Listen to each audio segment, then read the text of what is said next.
The quiet guy everyone called a loser walked into our morning assembly drenched in mud, holding a sealed plastic container, and set it right on the principal's podium. Half the school pulled out their phones expecting a brawl or a meltdown, but I was the only one who stepped forward. His name was Eli. Most people barely knew he existed. He wore the same faded gray jacket every single day, sat in the back row, and never raised his hand. Rumors traveled fast in our school.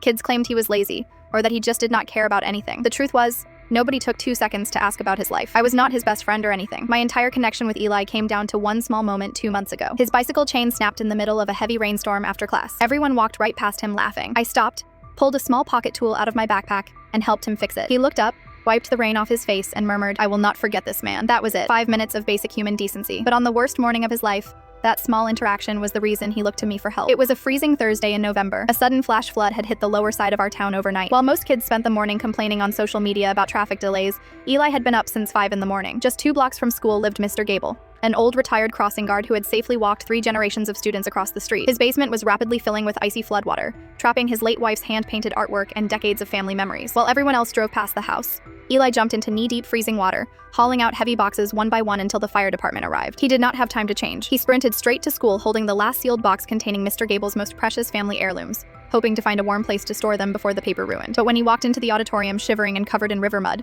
the crowd did not see a hero. They saw a punchline. Snickers echoed through the bleachers. Flashbulbs went off.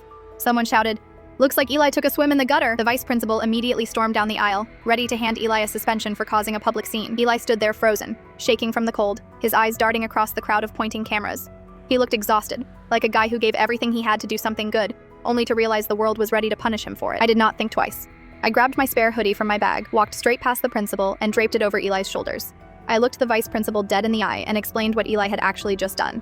The room went dead silent. The phone stopped recording. The vice principal's face completely changed from anger to total shame. By afternoon, the whole story came out. The principal canceled 5th period so students could help clean up Mr. Gable's yard. Eli did not just get off without punishment. He received a community service award at graduation. The best part? The kids who filmed him in the auditorium ended up organizing a fundraiser that raised $4,000 for Mr. Gable's roof repairs. Today, Eli works alongside a local restoration crew, turning his passion into a real career. Sometimes, all it takes is one person choosing not to judge to change someone's entire world. If this story touched your heart, please hit that like button and subscribe for more inspiring stories every week.